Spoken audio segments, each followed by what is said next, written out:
দেখো না, প্লিজ না। তুমি এখন নিজের সেন্সে নেই। যখন সেন্সে আসবে তখন আমাকে ঘৃণা করবে, ভীষণভাবে ঘৃণা করবে। প্লিজ এমনটা করো না। প্লিজ আরিয়ান, আমাকে আজকে আটকেও না please. I miss you, I need your support please. কিন্তু তুমি এখন তোমার সেন্সে নেই, এই জন্য তুমি এমনটা বলছো। কিন্তু কাল সকালে যখন তোমার নেশা কেটে যাবে তখন তুমি আমাকে ভুল বুঝবে, আমাকে ঘৃণা করবে। আর আমি কখনো তোমার ঘৃণার পাত্র হয়ে বেঁচে থাকতে পারবো না। প্লিজ অহনা, আমাকে এভাবে তুমি ধ্বংস করতে দিও না। তুমি নিজে সংযত হও প্লিজ, লক্ষ্মীটি। চুপ, আর একটাও কথা না। আর একটা কথাও আমি শুনতে চাই না। আজকে তোমাকে আমার চাই, খুব করে চাই, এতটা চাই, এতটা গভীর করে চাই যেখান থেকে ফিরে আসা দুজনের জন্যই ভীষণ কষ্টকর। আমার এই কষ্টের থেকেও কষ্ট খুবই সীমিত। প্লিজ প্লিজ আরিয়ান, প্লিজ না করো না। আমি মরে যাব আরিয়ান, প্লিজ। হঠাৎ করে অহনার এমন করুণ গলা শুনে আরিয়ানের কি হলো বোঝা গেল না। সে হুট করে অহনার কাছে নিজেকে আত্মসমর্পণ করলো এবং অহনার একদম কাছে চলে গেল। আরিয়ান যখন অহনার একদম কাছে চলে এলো তখন অহনাও নিজের পাগলামো বন্ধ করে একদম শান্ত হয়ে গেল। অহনা আরিয়ানের গলা ধরে একদম নিজের কাছে নিয়ে আসে, এতটাই কাছে চলে আসে যে এখন আরিয়ানের গরম নিঃশ্বাস অহনার সমস্ত মুখে পড়ছিল। আর অহনা চোখ বন্ধ করে এই অনুভূতিটাকে নিজের মধ্যে নিয়ে নিচ্ছিল। আরিয়ান যখন অহনার দিকে লক্ষ্য করে দেখে অহনা চোখ বন্ধ করে এই অনুভূতিটাকে অনুভব করছে, তখন সে আর নিজেকে নিয়ন্ত্রণ করতে পারলো না। সে নিজের নিয়ন্ত্রণ হারিয়ে অহনার আরো কাছে চলে গেল এবং অহনার ঠোঁটের এক কোণায় নিজের ঠোঁট ছুঁয়ে দিল। অহনার সর্বাঙ্গ যেন কেঁপে উঠল বিদ্যুতের মতো। এরপর অহনা আরিয়ানের শার্টের কলার ধরে নিজের একদম কাছে নিয়ে এলো, যেন আরিয়ানের ভেতরে সে মিশে যেতে চাইছে। আরিয়ান মুহূর্তটাকে অনুভব করলো, খুব করে অনুভব করলো। অহনা হালকা করে চোখ খুলে দেখে আরিয়ান খুব গভীরভাবে অহনার দিকেই তাকিয়ে আছে। অহনা আরিয়ানের দু চোখে নিজের ছুঁয়ে দিল। অহনা আরিয়ানের দু চোখে নিজের ঠোঁট ছুঁয়ে দিল। আরিয়ান আবেশে নিজের চোখ বন্ধ করে নেয়। এরপর অহনা আরিয়ানের শার্টের উপরের দুটো বোতাম খুলে আরিয়ানের উন্মুক্ত বুকের উপর নিজের ঠোঁট ছুঁয়ে দেয়। এতে আরিয়ানের পুরুষত্বের ধৈর্যের বাঁধ যেন ভেঙে যায়। সে অহনাকে নিজের বুকের উপর থেকে তুলে অহনার চোখের দিকে গভীরভাবে তাকায় এবং অহনার ঠোঁট নিজের দখলে নিয়ে নেয় বেশ গভীরভাবে। অহনার ঠোঁটের মধ্যে নিজের আলাদা একটা দুনিয়া খুঁজে পায়। বেশ কিছু সময় পর অহনা আরিয়ানের সঙ্গ দেয় এবং আরিয়ানের পিঠের উপরে শার্ট খুব শক্ত করে আঁকড়ে ধরে। আরিয়ান অহনার চুলের মধ্যে আঙ্গুল জড়িয়ে ধরে এবং এক হাত দিয়ে অহনার পেছনের ব্লাউজের ফিতাটা খুলে দেয়। এরপর যে পিনটা দিয়ে অহনার ঘাড়ের কাছে শাড়ির আঁচলটা আটকানো ছিল সেই পিনটাও খুলে ফ্লোরের দিকে ছুঁড়ে মারে। এতে আরিয়ান লক্ষ্য করে দেখে অহনার শাড়ির আঁচলটা খুলে নিচে পড়ে যায়। বেশ কিছুক্ষণ পর আরিয়ান অহনার ঠোঁট ছেড়ে দেয় এবং দুজন দুজনার চোখের দিকে গভীরভাবে তাকিয়ে থাকে এবং ঘন ঘন শ্বাস নিতে থাকে। এরপর অহনা আবার আরিয়ানের একদম কাছে চলে আসে। এরপর আরিয়ানও আর নিজেকে আটকে রাখতে পারে না। সে পুরোপুরি অহনার মাঝে নিজের সমস্ত অস্তিত্বকে বিলীন করে দেয়। পুরো অন্ধকার ঘরে চার দেয়ালের মধ্যে শুধু আরিয়ান আর অহনার ঘন ঘন নিঃশ্বাসের শব্দ ছাড়া আর কোনো শব্দের অস্তিত্বই ছিল না। কিছু মুহূর্ত অতিবাহিত হওয়ার পরে আরিয়ান যখন বুঝলো অহনা হয়তো বা কষ্ট পাচ্ছে কারণ অহনার চোখের কোণ দিয়ে পানি পড়ছিল, তখনই আরিয়ান অহনাকে ছেড়ে দিতে চাইলে অহনা আরো শক্ত করে আরিয়ানকে নিজের সাথে মিশিয়ে নেয়।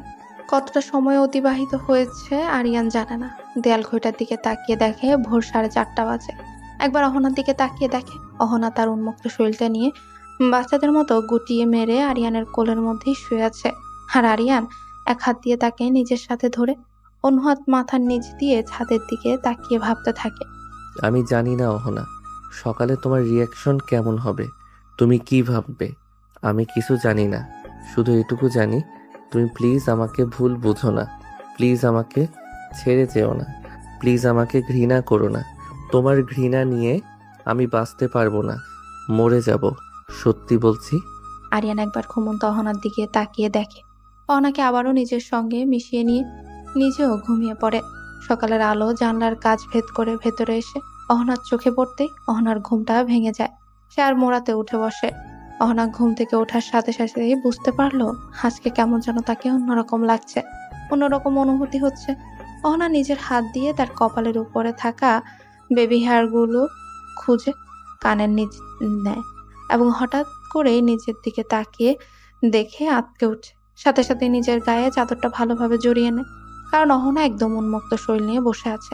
অহনা কিছুই মনে করতে পারছিল না কি হয়েছে তার সাথে, এখানে কেন, এবং তার অবস্থা এমন কেন। অহনা কিছুই বুঝতে পারছিল না। এমন সময় হুট করে অহনার নজর পড়ে শুয়ে থাকা আরিয়ানের দিকে। অহনার প্রচন্ড মাথা ব্যথা করছে। সে তার মাথায় হাত দিয়ে মাথার চুলগুলো খুব শক্ত করে টেনে ধরে এবং ঘটে যাওয়া ঘটনাটাকে মনে করার চেষ্টা করে, কিন্তু সে পুরোটাই ব্যর্থ হয়। গতকাল রাতের কোনো ঘটনাই তার মনে পড়ছে না। শুধু এটুকুই মনে আছে, সে স্টেজে নিশান ও প্রীতিকে একসাথে ডান্স করতে দেখে ভীষণ রেগে যায় এবং সে রাগের বশেই তার পাশে থাকা একটা ওয়াইনের গ্লাস তুলে গ্লাসের মধ্যে থাকা সমস্ত ওয়াইনটা খেয়ে নেয়।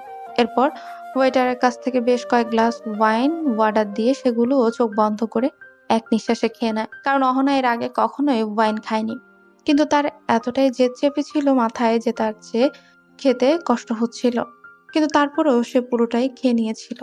এরপর হঠাৎ করে অহনার মাথা ঘুরে ওঠে এবং পরবর্তীতে কি হয় তার কিছুই মনে পড়ছে না। অহনার মাথায় প্রচন্ড ব্যথা হচ্ছিল এবং ভীষণ কষ্ট হচ্ছিল, কিন্তু হঠাৎ করে অহনার খুব রাগ হতে থাকে এবং সে ধাক্কা দিয়ে আরিয়ানকে খাট থেকে ফেলে দেয়। হঠাৎ ধাক্কা খেয়ে তাল সামলাতে না পেরে ঘুমন্ত আরিয়ান মেঝেতে পড়ে যায় এবং ভীষণ আঘাত পায় পায়ে হাতে। আরিয়ান ঠিক বুঝে উঠতে না পেরে তার সঙ্গে কি হয়েছে সে হঠাৎ করে এসে সামনে তাকায় এবং দেখে অগ্নিদৃষ্টিতে তাকিয়ে আছে তার দিকে অহনা। আরিয়ানের আর বুঝতে বাকি রইল না যে সে ভয়টা পাচ্ছিল ঠিক সেটাই হলো। অহনা তাকে ভুল বুঝেছে। অহনা দৌড়ে এসে আরিয়ানের সামনে বসে, আরিয়ানের গলা চেপে ধরে এবং রাগের বশে বলে ওঠে, জানোয়ার কোথাকার, তোর এত বড় সাহস, তুই আমার গায়ে হাত দিস? তুই কি করেছিস আমার সাথে? তুই কি করে পারলি আমার সাথে এমনটা করতে? তোকে তো আমি বিশ্বাস করেছিলাম, আর তুই তুই কি করলি? তুই আমার বিশ্বাসটা ভেঙে দিলি। এইভাবে দুনিয়ার সব ছেলেই সমান। আজকে তুই প্রমাণ করে দিলি, দেহ পেলে পৃথিবীর সব ছেলেরাই শিয়ালের মতো ঝাঁপিয়ে পড়ে। দেখো অহনা, তুমি আমাকে ভুল বুঝতেছো। তুমি যেমনটা ভাবতেছো। চুপ, একদম চুপ। আর একটা কথা বলবি না। তোকে আমি ভরসা করে কালকে সাথে নিয়ে এসেছিলাম, আর তুই কি করলি? তুই আমার ভরসাটা একদমই দুমড়ে মুচড়ে নষ্ট করে দিলি। তুই আমার অসহায়ত্বের সুযোগ নিয়ে আমার এত বড় ক্ষতি করে দিলি। তুই আমার ভরসাটা একদমই দুমড়ে মুচড়ে নষ্ট করে দিলি। তুই আমার অসহায়ত্বের সুযোগ নিয়ে আমার এত বড় ক্ষতি করে দিলি। ছি আরিয়ান, ছি। তোকে আমি জীবনেও ক্ষমা করতে পারবো না। তুই আজকে আমার যে সর্বনাশটা করলি তার জন্য আমি কখনোই তোকে ক্ষমা করব না। অহনা, আমার কথাটা একবার শোনো। কি শুনবো তোর কথা আমি? কি শোনাবি? তুই তুই যা করার তা তো করেই ফেলেছিস। এখন আর কি শোনা বাকি রয়েছে? বিশ্বাস কর, তোর ওই চেহারা আমাকে আর কখনোই দেখাবি না। কখনোই আমার সামনে আর আসবি না। জানোয়ার কোথাকার একটা। অহনা নিজের গায়ে চাদরটা ভালো করে জড়িয়ে ওয়াশরুমে চলে যায়। আরিয়ানকে কোনো কথা বলার সুযোগই দিল না। এদিকে আরিয়ান অনেকবার তাকে বোঝানোর চেষ্টা করেছে, অনেকবার অহনার সঙ্গে কথা বলার চেষ্টা করেছে, কিন্তু অহনা আরিয়ানকে কোনো কথা বলারই সুযোগ দেয়নি। সে সোজা ওয়াশরুমে গিয়ে দরজা বন্ধ করে শাওয়ার ছেড়ে দেয় আর শাওয়ারের নিচে বসে অঝোর ধারে কান্না করতে থাকে। এদিকে আরিয়ান কি করবে কিছুই বুঝে উঠতে পারছিল না। সে সে আগে থেকে জানতো যে অহনা এমন কিছুই করবে, কিন্তু অহনা যে এতটা করবে এটা আরিয়ান বুঝতে পারেনি। এবার আরিয়ানেরও ভীষণ খারাপ লাগতে থাকে। সে মনে মনে অনেক কষ্ট পায়। সে তো এমনটা চায়নি। অহনাই তো জোর করে আরিয়ানকেও চোখ দিয়ে পানি পড়তে শুরু করে। সে কি করবে কিছুই তো বুঝে উঠতে পারছিল না। কি করে অহনাকে বুঝাবে পরিস্থিতিটা? অহনা ঘন্টা কয়েক শাওয়ারের নিচে বসে থেকে হঠাৎ করে নিজের চোখের পানি মুছে উঠে দাঁড়ায়। তার চোখ মুখ একদম শক্ত ছিল। তাকে দেখে বোঝা যাচ্ছিল না যে সে এখন কি ভাবছে বা তার ভেতরে কি চলছে। সে এতবার ভেঙে পড়েছে, এতটাই ভেঙে পড়েছে যে নিজেকে সামলানোর ক্ষমতা তার নেই আর। একের পর এক ধকল সে নিতে পারছে না। অনা কোনো মতো উঠে দাঁড়িয়ে ভেজা কাপড়টা চেঞ্জ করে শুকনো কাপড় পরে নেয় এবং এলোমেলো পায়ে ওয়াশরুম থেকে বেরিয়ে আসে। কোনো দিকে না তাকিয়ে সোজা বেরিয়ে যায়। আরিয়ান ব্যালকনিতে দাঁড়িয়ে সিগারেট টানছিল। এমন সময় হুট করে দরজা খোলার শব্দে পেছন ফিরে তাকিয়ে দেখে অহনা বেরিয়ে যাচ্ছে।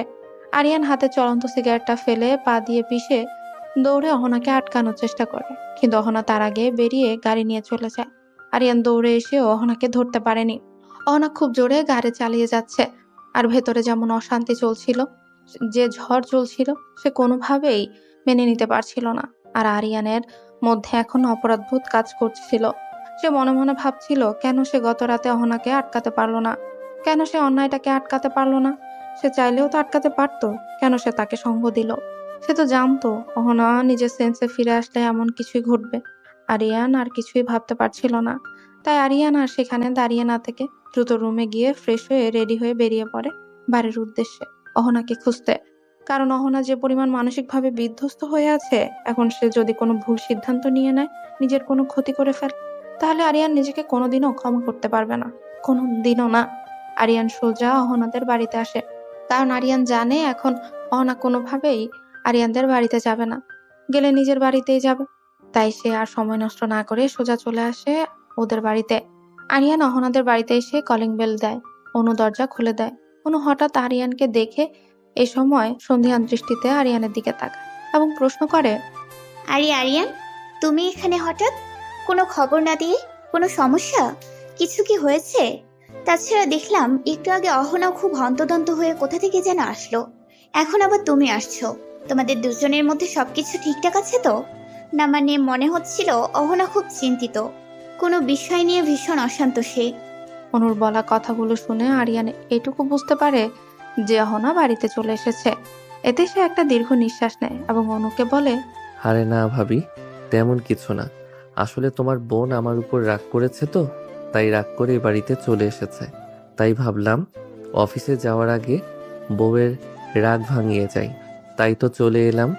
এখন দেখছি এসেও ভুল করলাম।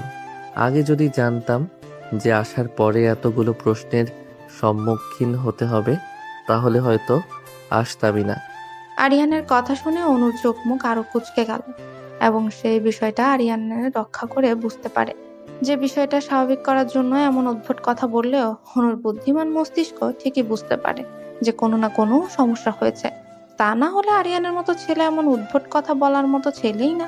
আরিয়ান চোরের মতো নিজের চোখ লুকানোর চেষ্টা করছিল। বিষয়টা অনু লক্ষ্য করে আর কিছু না বলে, কারণ সে নিজেও বুঝে গেছে যে তাদের স্বামী স্ত্রীর ব্যক্তিগত ব্যাপারে অনুর হস্তক্ষেপ করা ঠিক না। তাই সে দরজা ছেড়ে সাইড দিয়ে আরিয়ানকে ভেতরে আসতে বলে। আরিয়ান ভেতরে আসার অনুমতি পাওয়া মাত্র ভেতরে ঢুকে এবং অনুকে বলে, ভাবি, তোমার বোন কোথায় গেছে? দেখি এখন তার অভিমান ভাঙাতে পারি কিনা। তোমরা দুজনে আর বড় হবে না, তাই না? 2 দিন পর দুজনেরই বাচ্চা কাচ্চার বাবা মা হবা, আর এখন নিজেরাই বাচ্চাদের মতো করতেছো। তাহলে হবে বলো তো? তোমার ম্যাডাম তো এসেই নিজের ঘরে দরজা বন্ধ করে দিয়েছে। আল্লাহই জানে আজকে আবার কি লঙ্কাকাণ্ড বাঁধিয়ে দেয় বাড়িতে তোমাদের নিয়ে। বাবা, আমি আর পারি না, যা উপরে যাও। অনুর কথা শুনে আরিয়ান যেন নিজেকে বাঁচানোর জন্য সেখান থেকে পালাতে পারলে বাঁচে, তাই সে তড়িঘড়ি করে উপরের দিকে চলে যায়। উপরের দিকে এসে দেখে অহনার ঘরের দরজা ভেতর থেকে বন্ধ। আরিয়ান আস্তে করে কয়েকবার দরজায় ধাক্কা দেয়, কিন্তু ভেতর থেকে কোনো সারা শব্দ পাওয়া যাচ্ছিল না। এরপর খুব শান্তভাবে নরম গলায় বলে, অহনা, প্লিজ দরজা খোলো। প্লিজ লক্ষ্মীটি, আমাকে একবার এক্সপ্লেইন করার সুযোগ তো অন্তত দাও। তুমি আমাকে ভুল বুঝছো। প্লিজ অহনা। আরিয়ান অনেকক্ষণ দরজা ধাক্কাধাক্কি করার পরেও যখন ভেতর থেকে কোনো সাড়া আসছিল না, তখন আরিয়ান ভীষণ চিন্তিত হয়ে পড়ে। অহনার আগের বসে যেন আবার ভুলভাল কিছু না করে বসে, নিজের কোনো ক্ষতি না করে। আরিয়ানের এবার চিন্তায় ঘাম ছুটে যায়। সে এবার একটু জোরে অহনার ঘরের দরজা ধাক্কা দেয় এবং বলতে থাকে, দেখো অহনা, প্লিজ, এবার কিন্তু খুব বেশি বেশি হয়ে যাচ্ছে। আমার কিন্তু খুব ভয় করছে অহনা। প্লিজ দরজাটা খোলো। তুমি যদি এখন দরজাটা না খোলো, তাহলে কিন্তু আমি দরজাটা ভেঙে ফেলতে বাধ্য হব। তখন কিন্তু তুমি আমার কোনো দোষ দিতে পারবে না। আমি তোমাকে সাবধান করিনি। প্লিজ লক্ষ্মীটি, কথা শোনো। দরজাটা খোলো। আমার কথাটা শোনো। একটা কথা, সেটা শুনে দরজা খুলো, তারপর আমি চলে যাব। প্লিজ অহনা, দেখো আমি 3 পর্যন্ত বলবো। এর মধ্যে যদি তুমি দরজাটা না খোলো, তাহলে কিন্তু আমি দরজাটা ভেঙে ফেলবো। 1, 2, 3। আরিয়ান পরবর্তী কথাটা শেষ করার আগে হুট করে দরজাটা খুলে যায়। অহনা দরজা খুলে আরিয়ানের দিকে আরো ক্ষিপ্ত নজরে তাকায় এবং বলে, এই কি সমস্যা? তুই এভাবে বারবার আমাকে বিরক্ত কেন করছিস? একবার আমার ক্ষতি করে তোর স্বাদ মেটেনি, তাই না? আবার এসেছিস, কি চাই তোর? যা চাই সেটা তো তুই ছিনিয়েই নিয়েছিস। এখন আবার কেন আমাকে বারবার বিরক্ত করছিস? দেখ, তোকে আমি সাবধান করে দিচ্ছি, আমাকে বারবার বিরক্ত করবি না। আমার কিন্তু ভালো লাগছে না। এরপর আমি কি করব আমি নিজেই জানি না। দেখো অহনা, এবার কিন্তু তুমি একটু বেশি বেশি করছো। তুমি আমার কথা তো একবার শুনবে? তুমি আমার কোনো কথাই শুনছো না, বারবার তুমি আমাকে দোষারোপ করে যাচ্ছ। আচ্ছা ঠিক আছে, আমি মেনে নিচ্ছি আমি করেছি, আমি অন্যায় করেছি। আসলে আমি অন্যায় করিনি, কারণ নিজের স্ত্রীর সাথে ঘনিষ্ঠ হওয়া কোনো সময় অন্যায় কিছু হতে পারে না। আমি যা করেছি বেশ করেছি, আমার স্ত্রীর সাথে করেছি, এতে তোমার কোনো কথা বলার জায়গা নেই। আমি যা করেছি এটা ছিল আমার হক, আর আমার হক আমি বুঝে নিয়েছি। এতে আমি তোমাকে কোনো কৈফিয়ত দিতে পারবো না। কিসের স্বামী আর কিসের স্ত্রী? আমি তোকে নিজের স্বামী হিসেবে মেনে নিলাম, যে বিয়েটাই আমি মানি না, সেখানে তোকে নিজের স্বামী হিসেবে মেনে নেওয়া তো অনেক দূরের কথা। দেখ, তুই নিজেও জানিস আমাদের বিয়েটা কোনো পরিস্থিতিতে হয়েছিল। তাই প্লিজ আর কখনো নিজের স্বামীর হওয়ার অধিকার নিয়ে আমার সামনে আসবি না। ছি, আমার ভাবতেই অবাক লাগছে, তুই এতটা অন্যায় করার পরেও কিভাবে আমার সামনে দাঁড়িয়ে এত জোর গলায় কথা বলছিস? তোর কি লজ্জাবোধ নেই? তোর কি মান সম্মান নেই? তুমি কিন্তু এবার বেশি বাড়াবাড়ি করছো অহনা। দেখো, বিয়েটা যেভাবেই হোক, বিয়েটা আমাদের হয়েছে। আর সব থেকে বড় কথা, আমাদের আইনি এবং ধর্মীয় দুইভাবে বিয়েটা হয়ে গিয়েছে। আর এখানে তোমার অস্বীকার করার কোনো জায়গা নেই যে তুমি বিয়েটা মানো না। আর তোমার মানা না মানাতে কিছু যায় আসে না। আমি মানি, এতেই হবে। আর আমি মানি জন্যই আমার স্ত্রীর কাছে আমি গিয়েছি। আর এর জন্য আমি সত্যি বিন্দু পরিমাণ অনুতপ্ত নই। যদিও আমার খারাপ লাগা ছিল, কারণ তুমি তখন সেন্সে ছিলে না। কিন্তু এখন তোমার কথাগুলো শুনে মনে হচ্ছে আমি ভুল বা অন্যায় কিছু করিনি। তোমার মতো মেয়েকে সোজা করতে হলে কিছু কিছু সময় অন্যায় পথ অবলম্বন করতে হয়। তোর মতো ছোট লোকদের কাছ থেকে এর থেকে বেশি আর কিছু আশা করা যায় না, বুঝলি? তোরা কোনো সময় বিশ্বাসের যোগ্য হতে পারিস না। কথায় আছে না, পায়ের জুতাকে মাথায় তুললে তখন তারা মাথায় উঠে আসতে শুরু করে। তোর অবস্থা হয়েছে ঠিক তাই। তুই আমার পরিবারের অসহায়ত্বের সুযোগ নিয়ে আমাকে বিয়ে করেছিস, এবং সেটা সুযোগ নিয়ে তুই আমার বাড়িতে এন্ট্রি নিয়েছিস। আর এখন আমার অসহায়ত্বের সুযোগ নিয়ে তুই আমার সাথে অন্যায় করেছিস। এখন আবার বড় বড় কথা বলছিস? তোর মুখে এত বড় বড় কথা মানায় না। বিশ্বাস কর, ভাইকে আমার আপুর পেছনে লেলিয়ে দিয়ে আমার আপুর জীবনটা নষ্ট করেছিস। অহনার কথাগুলো শুনে আরিয়ানের যেন মাথায় আকাশ ভেঙে পড়ে। আরিয়ান জানে যে অহনার রেগে আছে, অভিমান করে আছে, তাই সে যা নয় তাই বলছে। কিন্তু তাই বলে তো আরিয়ান নিজের পরিবারের অপমান সহ্য করতে পারে না। অহনা কোনোভাবেই তার ভুলের জন্য তার পরিবারকে অসম্মানিত করতে পারে না। আরিয়ান ভীষণ কষ্ট পায় ভেতর ভেতর, এবং তার ভেতরে যেন সবটা ভেঙে চুরমার হয়ে যায়। এখন আরিয়ানের ঘেন্না হচ্ছে নিজের প্রতি, কারণ যে সন্তানের জন্য তার পরিবারকে ছোট হতে হয়, সে সন্তানের বেঁচে থাকার কোনো অধিকারই নেই। আরিয়ানের চোখ ঝাপসা হয়ে আসে। আরিয়ান বুঝতে পারে হয়তোবা এবার তার চোখ থেকে বৃষ্টি পড়বে, তাই সে নিজেকে কোনো মতে সামলানোর মিথ্যা প্রচেষ্টা করে আর চোখের জল আটকানোর চেষ্টা করে, এবং কাটা কাটা গলায় অহনাকে বলে, আমি তোমাকে ভালোবাসি অহনা, কিন্তু এর মানে এই নয় যে তুমি আমার পরিবারকে নিয়ে যা নয় তাই বলবে। সেটা আমি মেনে নেব, কিন্তু তুমি আজকে যেটা করলে সেটা খুবই অন্যায় করলে। আসলে ভুল বা অন্যায় নয়, তুমি আজকে যেটা করলে সেটা একদম পাপ করলে। এটা তোমার একদম করা উচিত হয়নি। আমি মানছি আমি ভুল করেছি, আমি অন্যায় করেছি। এর জন্য তুমি আমাকে যত পারো শাস্তি দাও, মারো, যা খুশি তাই করো। কিন্তু তাই বলে তুমি আমার ভুলের জন্য আমার পরিবারকে এতটা অসম্মান করে কথা বলতে পারো না। তাদের তো কোনো দোষ নেই, তারা তো কোনো অন্যায় করেনি, তাহলে কেন তাদেরকে এতটা অসম্মানিত হতে হবে? ঠিক আছে, তুমি চাইছো তো আমি তোমার জীবন থেকে চলে যাই। আমি চলে যাব, অনেক দূরে যাব, কিন্তু আজকে তুমি যেটা করলে এর জন্য তুমি সারা জীবন পস্তাবে। তুমি নিজে একদিন আমাকে খুঁজবে, নিজে আমার কাছে ভালোবাসার দাবি নিয়ে আসবে। সেদিন হয়তো অনেক দেরি হয়ে যাবে, কিন্তু আজকের এই অপমানটা আমি কোনোদিনও ভুলবো না অহনা, কোনো দিনও না। আরিয়ানের কথাগুলো এক নিঃশ্বাসে বলে অহনাকে আর কোনো কথা বলার সুযোগ না দিয়ে সেখান থেকে চলে যায়। আরিয়ান চলে যাওয়ার পরেই অহনা এক নজরে আরিয়ানের দিকে চেয়ে থাকে। তার যেন খুব খারাপ লাগতে লাগলো। আসলে আরিয়ান যেটা বলে গেল সেটা তো ভুল কিছু বলে যায়নি, সেটা তো কিছু বলে যায়নি। সেদিন যেমন অহনা বাধ্য হয়ে বিয়েটা করেছিল, তেমনি আরিয়ানকেও তো বাধ্য হয়ে বিয়েটা করতে হয়েছিল। আরিয়ান তো নিজের ইচ্ছায় বিয়েটা করেনি, তাহলে অহনা কেন তাকে ছোট করে এত কথা বললো? সে তো নিজের ইচ্ছায় ওনার কাছে আসেনি। গত রাতে কি হয়েছে সেটা অহনা জানে না। অহনার উচিত ছিল গতকাল কি হয়েছে পুরো বিষয়টা জানার, কিন্তু না জেনে সে আরিয়ানকে যা নয় তাই বলে অপমান করেছে। অহনার এবার অপরাধবোধ কাজ করতে লাগলো ভেতর থেকে। সে মনে মনে ভাবলো, অহনা কি করছিস তুই? কি পাগল হয়ে গেছিস? তুই এত পাগলামি কি করে করছিস? তুই তো এমন ছিলি না, তাহলে তুই কেন এমন হলি? তুই কেন এমন ব্যবহার করছিস? তুই তো আগে কখনো এমন করতিস না। অহনা কথাগুলো মনে মনে ভেবে হঠাৎ করে নিজের চুল খুব জোরে চেপে ধরে চিৎকার দিয়ে ওঠে এবং বলে ওঠে, কোন নিশান? এটা কেন এমনটা করলে তুমি আমার সাথে? দেখেছো তুমি আমাকে কোথায় কোথায় থেকে নামিয়ে এনেছো, কি থেকে কি বানিয়ে দিয়েছো। আমি আস্তে আস্তে পাগল হয়ে যাচ্ছি নিশান। তুমি কেন এমনটা করলে? আমি কি এমন অন্যায় করেছিলাম? আমার কি এমন দোষ ছিল যার জন্য তুমি আমার সাথে এতটা অন্যায় করলে? কথাগুলো বলে অহনা ধপ করে মেঝেতে বসে পড়ে। এমন সময় অনু অহনার ঘরে আসে এবং অহনাকে এভাবে কান্না করতে দেখে অনুর ভীষণ খারাপ লাগে। সে অহনার কাছে এসে অহনার মাথায় হাত রাখে। হঠাৎ নিজের মাথায় এমন আদরের স্পর্শ পেয়ে অহনা পেছন ফিরে তাকায়, দেখে অনু দাঁড়িয়ে আছে। দেখে নিজেকে আর ধরে রাখতে পারে না অহনা। অহনা উঠে দাঁড়ায় এবং বোনকে খুব শক্ত করে জড়িয়ে ধরে আর অযোধ্যারায় কান্না করতে থাকে। অনু বোনকে কান্না করতে দেখে অশান্ত হয়ে পড়ে এবং বোনকে সান্ত্বনা দেওয়ার জন্য নিজের বুকের সাথে আঁকড়ে ধরে অহনার মাথায় আদুরে হাত বুলিয়ে দিতে থাকে। ধরে নিয়ে অহনাকে বেডের উপর বসিয়ে দেয়। অহনা বড় বোনের কোলে মাথা রেখে শুয়ে থাকে আর অনু আস্তে আস্তে অহনার মাথায় বিলি কেটে দেয়।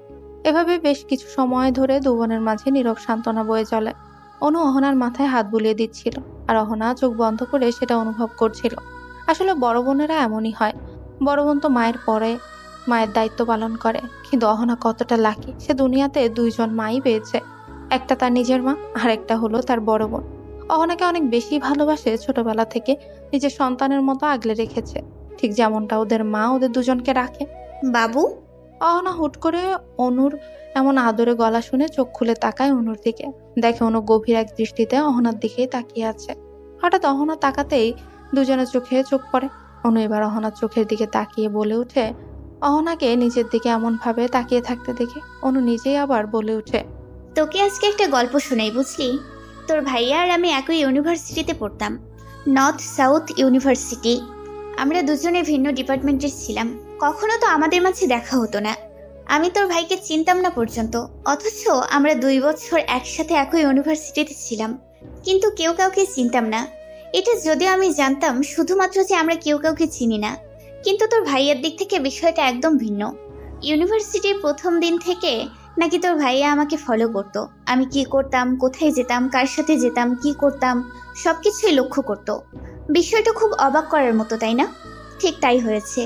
তোর ভাইয়া 2 বছর ধরে আমাকে শুধু ভার্চুয়াল লাইফে না, সোশ্যাল লাইফেও এবং ব্যক্তিগত জীবনেও স্টক করে গিয়েছে। শুনতে খারাপ লাগলেও এটাই সত্যি। কারণ আমার এটা খারাপ লাগছে না, কারণ ঠিক এই কারণটার জন্যই আমার সাথে অনেক বড় একটা অন্যায় হওয়া থেকে তোর ভাইয়া আমাকে উদ্ধার করতে পেরেছে। অন্যায় হওয়ার হাত থেকে রক্ষা করেছে মানে? বুঝলাম না, তুই আবার কি বিপদে পড়েছিলি আপু? শুধু বিপদ না রে, আমার জীবনটা ধ্বংস হয়ে যেতে লেগেছিল, কিন্তু তোর ভাইয়া ছিল বলে এখন পর্যন্ত আমি তোর সামনে জীবিত দাঁড়িয়ে আছি। আমার ডিপার্টমেন্টের একটা ছেলে, নাম ছিল বিদ্যুৎ। বিদ্যুৎ ছিল পুরো ইউনিভার্সিটির সকল মেয়েদের ক্রাশ। আমি যখন প্রথম ইউনিভার্সিটিতে যাই, তখন বিদ্যুৎকে দেখে আমি নিজেও ক্রাশ খাই। তাকে আমার অনেক ভালো লাগে। আমি লুকিয়ে লুকিয়ে বিদ্যুৎকে দেখতাম, তাকে লক্ষ্য করতাম, কিন্তু সাহস করে কখনো তাকে বলে উঠতে পারতাম না যে আমি তাকে ভালোবাসি। কিভাবে বলবো বল, যেখানে ও সব মেয়েদেরও ক্রাশ। আমি নিজে অনুভূতিগুলোকে নিজের মধ্যে তাকে রেখেছিলাম, কিন্তু আমাকে অবাক করে দিয়ে হঠাৎ করে একদিন ও নিজে আমাকে প্রপোজ করে বসে। আমি কি করব কিছু বুঝে উঠতে পারছিলাম না। এরপর কোনো কিছু না ভেবে ওকে গ্রহণ করি। বিদ্যুতের সাথে আমার পরিচয় গড়ে ওঠে আস্তে আস্তে। সে পরিচয় করে ওঠে বন্ধুত্বের সম্পর্কে। আমি আর বিদ্যুৎ খুব ভালো বন্ধু হয়ে আমরা দুজনে একসঙ্গে ক্লাসে যেতাম, একসঙ্গে ক্লাস শেষ করি আড্ডা দিতাম, বন্ধু বান্ধবদের সাথে ঘুরতে যেতাম। আস্তে আস্তে যখন আমি বুঝতে পারি যে না, আমাদের বন্ধুত্বের সম্পর্কটা এবার অনেক দূর এগিয়ে গেছে, প্রেমের সম্পর্ক নিয়ে যাওয়া উচিত, তখন আমরা দুজনে একটা সম্পর্কে জড়িয়ে পড়ি। বিদ্যুৎ আমার সাথে ছোট ছোট বিষয় ভাগ করে নিত, আমার জন্য অনেক উদ্ভট কাজ করত। ফুল এনে দিত, আইসক্রিম এনে দিত, রাতে বাড়ির সামনে এসে দাঁড়িয়ে থাকতো, যেটা আমার খুব ভালো লাগতো। আমি ভাবতাম হয়তো সে আমাকে ভালোবাসে, খুব বেশি ভালোবাসে। তুই ভাবতিস তোকে ভালোবাসে? মানে বুঝলাম না, তার মানে সে তোকে ভালোবাসেনি কখনো? একদিন ইউনিভার্সিটিতে যাওয়ার পরে আমি অনেক জায়গায় খুঁজি, কিন্তু কোথাও বিদ্যুৎকে খুঁজে পাই না। পুরো ইউনিভার্সিটি খোঁজার পরে যখন আমি বিদ্যুৎকে খুঁজে পাচ্ছিলাম না, তখন আমি ক্লাসের দিকে যাচ্ছিলাম। এমন সময় হঠাৎ করে একটা ফাঁকা ক্লাসরুম থেকে বিদ্যুতের গলার শব্দ ভেসে আসছিল। আমি তখন বিদ্যুৎকে খুঁজতে খুঁজতে সেই ক্লাসরুমের দিকে যাই। হঠাৎ করে ক্লাসরুমের দরজার কাছে এসে আমার পা দুটো যেন থমকে যায়। কেউ যেন আমাকে শক্ত করে সেখানে আটকে রাখে। আমার পৃথিবী যেন ঘুরে ওঠে, আমার চোখ দুটো ঝাপসা হয়ে আসে। হঠাৎ আমি পড়ে যাব এমন সময় হুট করে কেউ একজন পেছন থেকে আমাকে ধরে ফেলে। আমি ভেবেছিলাম হয়তো আমি পড়ে যাব, কিন্তু না, আমি চোখ খুলে দেখি কেউ একজন আমাকে ধরে দাঁড়িয়ে আছে। একজন অপরিচিত ছেলে আমাকে ধরে আছে দেখে আমি উঠে দাঁড়াই এবং তাকে সরি বলে আবারও সামনের দিকে তাকাই। আমি সামনের দিকে তাকিয়ে দেখি আমার সামনে আমার ভালোবাসার মানুষটি, যাকে আমি এতদিন ধরে চিনি, সেই মানুষটি খুব অচেনা, খুব অজানা। কারণ আমার সামনে অন্য একটা মেয়ের সঙ্গে সে ঘনিষ্ঠ অবস্থায় ছিল। আমার যেন পুরো পৃথিবী এলোমেলো হয়ে গিয়েছিল। হঠাৎ করে আমি যখন পিছনে ফিরে আসব, তখন দরজার সাথে ধাক্কা লেগে শব্দ হয়। বিদ্যুৎ পেছন ফিরে তাকিয়ে দেখে আমি দাঁড়িয়ে আছি। তখন সে আমাকে আমার পেছনে আটকানোর চেষ্টা করে। সে আমার সামনে এসে দাঁড়ায়। দেখো অনু, তুমি যেটা ভাবছো সেটা একদম ঠিক না। আমাদের মধ্যে নিশ্চয়ই একটা মিসআন্ডারস্ট্যান্ডিং হচ্ছে। দেখো, আমাকে এক্সপ্লেন করতে দাও বিষয়টা কি হয়েছে। ছেড়ে দাও আমাকে, ছাড়ো বলছি। একদম আমাকে তোমার নোংরা হাত দিয়ে ছুবে না। আমি কি বলবো কিছুই বুঝে উঠতে পারছি না। তুমি এতটা জঘন্য, এতটা জঘন্য। আমি এতদিন বুঝে উঠিনি, এর জন্য আমার নিজের প্রতি ঘৃণা হচ্ছে। আমি এমন একজন মানুষকে ভালোবেসেছি, এমন কুৎসিত একজন মানুষকে ভালোবেসেছি। দেখো, তুমি যা ভাবছো সেটা ঠিক না। আমাকে তো একবার আমার পক্ষে কি কথাটা বলবে বলার তুমি? সুযোগ কি দিবে। বলার আছে? আমি তোমার কোনো কথাই শুনতে চাই না। তুমি আমার থেকে এখন দূরে দূরে থাকবে। আমি যেন কখনো তোমাকে আমার আশেপাশে দেখতে না পাই। আমার কথা শোনার পরে বিদ্যুৎ জোরে জোরে হাসতে থাকে। কি কুৎসিত ছিল সে হাসিটা। আমি সামনে তাকিয়ে দেখি সে আমাকে উপেক্ষা করে হাসাহাসি করছে। আমি যখন তার দিকে তাকালাম, তখন সে আমাকে দেখে আমার দিকে এগিয়ে আসে এবং আমাকে বলে, তোমার দিকে তাকাবো না মানে তুমি কি পাগল হয়ে গেছো? তোমার আশপাশে না থাকলে আমার চলবে কি করে? তুমি তাহলে আমার সোনার ডিম পাড়া হাঁস। তুমি কি করে ভাবলে তোমার মতো একটা মেয়ের জন্য আমি আমার স্বভাব পরিবর্তন করব? কখনো তোমার সাথে থাকতে থেকে একটা মেয়ে আমার জন্য পাগল, পুরো ইউনিভার্সিটি মেয়েদের ক্রাশ। আমি তোমাকে ভালোবাসার অভিনয় করেছি শুধুমাত্র তোমার বাবার টাকার জন্য। তুমি মাসে মাসে যে খরচটা দাও, তাতে আমার দিব্যি পুরো মাস চলে যায়।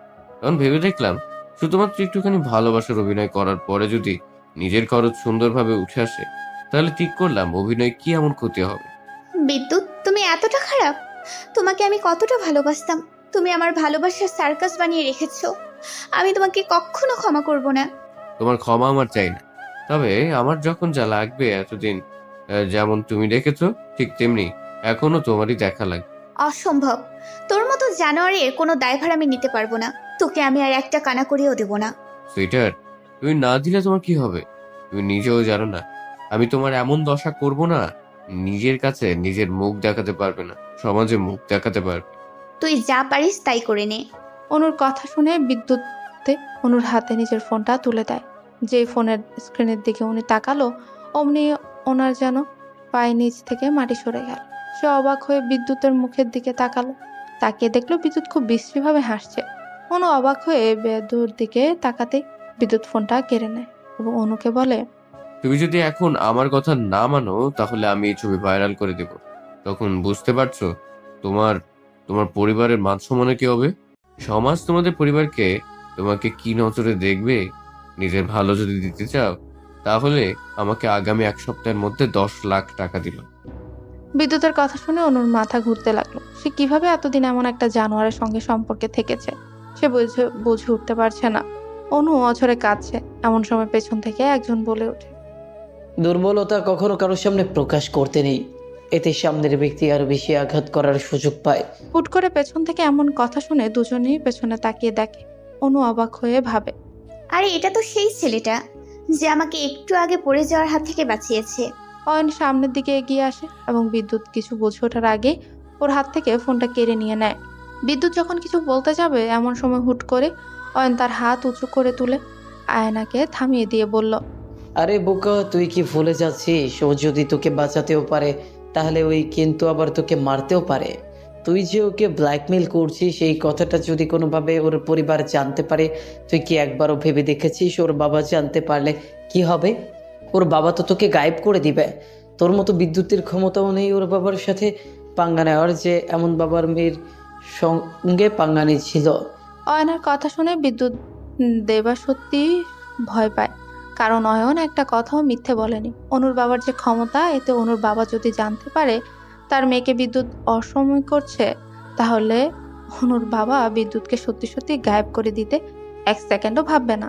তাই তো বিদ্যুৎ আগ বাড়িয়ে কোনো কথা বলার সুযোগ না দিয়ে অনুর কাছে ক্ষমা চেয়ে সেখান থেকে চলে যায়। ধন্যবাদ আপনাকে। It's my pleasure. আর একটা কথা সব সময় মনে রাখবেন, কখনো কারোর সামনে নিজের দুর্বলতা প্রকাশ করবেন না। দুর্বলদের মানুষ আরো দুর্বল করে দেয়, তাই কারো হাতে এতটা অধিকার কখনোই দিবেন না। সেদিন ওর কথা শুনে আমার এতটা ভালো লেগেছিল কি বলবো। ও যাওয়ার আগে বিদ্যুতের ফোন আমার হাতে দিয়ে যায় এবং আমি সবকিছু নষ্ট করে দেই। এরপর থেকে বিদ্যুৎ আর কখনো আমাকে বিরক্ত করার সাহস পায় না। তুই জানিস সেদিনের সেই ছেলেটা কে ছিল? অনুর কথা শুনে অহনা অবাক চোখে অনুর দিকে তাকায় এবং জানতে আগ্রহ প্রকাশ করে সেদিনে সেই ছেলেটা কে ছিল, যেভাবে সাহসিকতার সাথে অনুকে বিদ্যুতের মতো খারাপ একটা ছেলের হাত থেকে রক্ষা করেছে। বোনের দিকে তাকিয়ে দেখে তার বোন উৎসাহ চোখে তার দিকে তাকিয়ে আছে। অনু তার বোনের চোখের ভাষা পড়ে বুঝতে পারে তার বোন এখন কি চাইছে, তাই অনু আর দেরি না করে বলতে শুরু করে। সেদিনের সেই ছেলেটা আর কেউ নয়, তোর দুলাভাই ছিল। অনুর বলা কথাগুলো শুনে অহনা লাফিয়ে ওঠে এবং বলে, তার মানে এইভাবে এখান থেকে তোদের প্রেমের সম্পর্ক শুরু হয়, তাই না? তবে যাই বল তাই বল, তুই কিন্তু ভীষণ লাকি, বুঝলি? কারণ ভাইয়া তোকে কতটা ভালোবাসে, তোকে বিশ্বাস করে। তুই কি জানিস আরিয়ান অয়নের থেকেও বেশি পর্ব ভালো, ও তোকে অনেক ভালোবাসে। জানিস ও আমাকে অনেক আগেই বলেছিল ও তোকে ভালোবাসে, কিন্তু আমি কখনো কারো মাঝে আসতে চাই না। আমি জানতাম তুই নিশানকে ভালোবাসিস, তাই নিশানও যে বিদ্যুতের মতো বের হবে আমি বুঝতে পারিনি। এই জন্য আমি আরিয়ানকে বলেছিলাম তোর মনে জায়গা করে নিতে, ও যেন তোর মনে জায়গা করে নিতে পারে। তাহলে আমি নিচে দাঁড়িয়ে থেকে ওর সঙ্গে তোর বিয়ে দেব। কিন্তু বেচারা চেষ্টা করলো, তুই লক্ষ্য করলি না, এটা তোর ব্যর্থতা।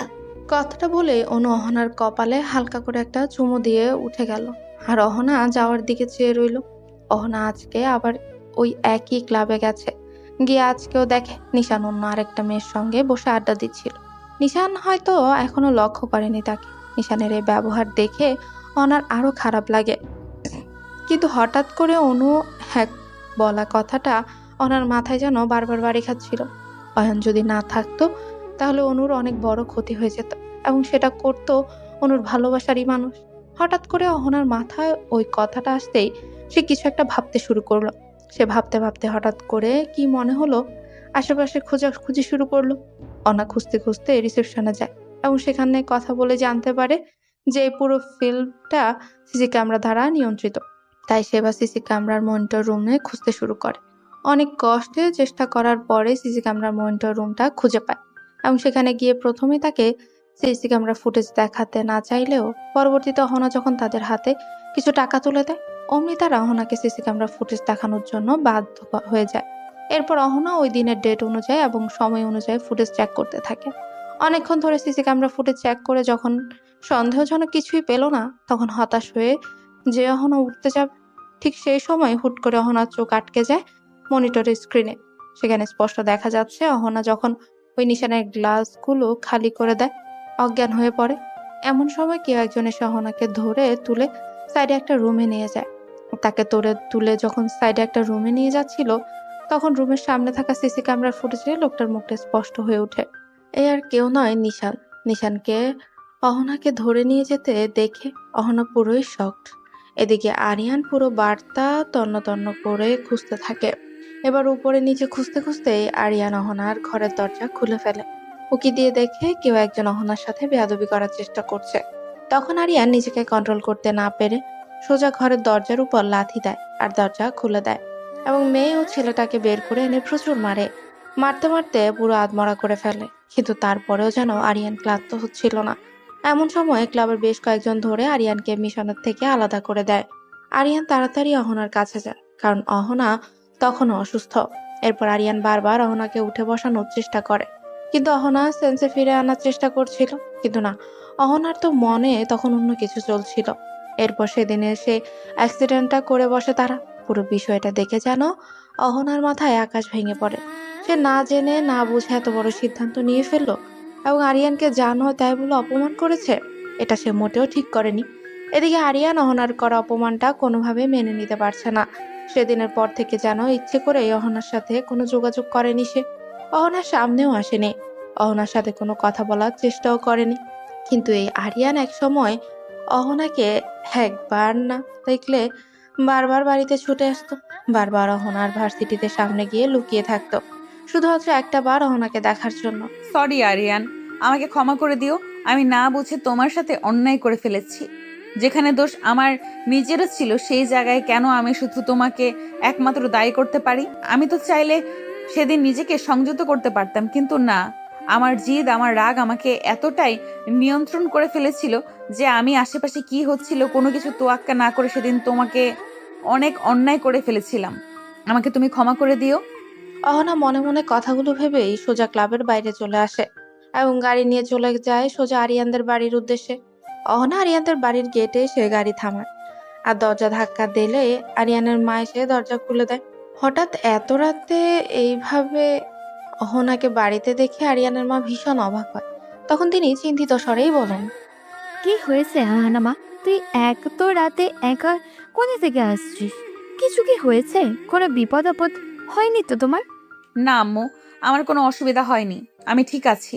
তার আগে বলো তো আরিয়ান কোথায়? কখন থেকে ওকে কল করছি, ও কল রিসিভ করছে না। ওকে বাড়িতে আসেনি এখনো? আরিয়ান তো বাড়িতে এসেছে, সে অনেকক্ষণ হলো। এসে নিজের ঘরে দরজা বন্ধ করে বসে আছে। কয়েকবার তাকে খাবার জন্য ডেকেছি, কিন্তু সে তো খাওয়ার জন্য নিচে আসলো না। কি হয়েছে কে জানে? ছেলেটা বেশ কয়েকদিন ধরেই চুপচাপ থাকে, কোনো কথা বলে না। কোনো কথা জিজ্ঞাসা করলে শুধু হো আর হ্যাঁ ছাড়া কোনো উত্তরও দেয় না। এরপর তুমিও তো আর বাড়িতে নেই যে তোমাকে বলবো ওকে জিজ্ঞাসা করার কথা। আচ্ছা মা, তোমাদের মধ্যে কি কোনো কিছু হয়েছে? কোনো ভুল বোঝাবুঝি বা কোনো ঝামেলা? না আম্মু, আমাদের মধ্যে সবকিছু ঠিকঠাক আছে, কোনো ঝামেলা হয়নি। আর আপু, সে ফিরে এসেছে নাকি এখনো ও বাড়িতেই আছে? না, অনু তো বললো কিছুদিন পরে আসবে। ও আচ্ছা, ঠিক আছে আম্মু, আমি ঘরে যাচ্ছি। কোনো দরকার হলে ডেকো, আসছি। কথাটা বলেই আরিয়ানের মায়ের কোনো কথা না শুনে সে ধীরে ধীরে ঘরের ভেতর চলে যায়। অহনাকে এভাবে অস্থির হয়ে ঘরের দিকে ছুটতে দেখে আরিয়ানের মা হেসে ফেলে এবং মনে মনে বলে, পাগল, সব নিজেদের মধ্যে নিজেরা কেউ কাউকে ছাড়া থাকতে পারে না, অথচ এত ঝামেলা করতে চায়। আশ্চর্য, এদের নিয়ে যে কি আমি করি। অহনা আর সময় নষ্ট না করে সোজা আরিয়ানের ঘরের দিকে যায়।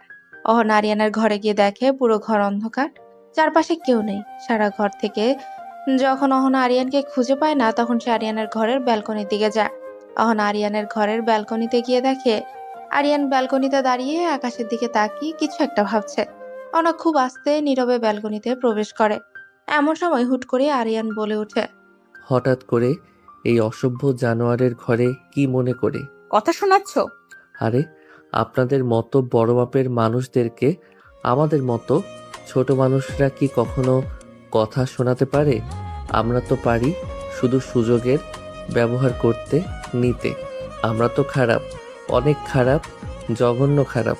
তো এই জঘন্য খারাপের বাড়িতে এলেন, ভয় করলো না? এখন যদি আবার আপনার কোনো ক্ষতি করে বসে তখন? আরিয়ান দেখো, আমাদের মধ্যে একটা মিসআন্ডারস্ট্যান্ডিং হয়েছে। আমার উচিত ছিল তোমার কথাগুলো শোনা। আমি জানি আমি ভুল করেছি, কিন্তু তাই বলে তুমি আমাকে এভাবে কথা শোনাতে পারো না। ভুল তো তোমারও ছিল, তুমি তো চাইলেই নিজেকে নিয়ন্ত্রণ করতে পারতে। আমি না হয় নেশার ঘরে ছিলাম, তুমি তো ছিলে না। এখনো আমার দোষ খুঁজছো? আমি তো বলছি না যে আমি নির্দোষ। আসলে খারাপ মানুষ, ওরা সবসময় দোষ করতে থাকে। দোষ না বললে খারাপ মানুষ আর কিসের খারাপ মানুষ বলুন?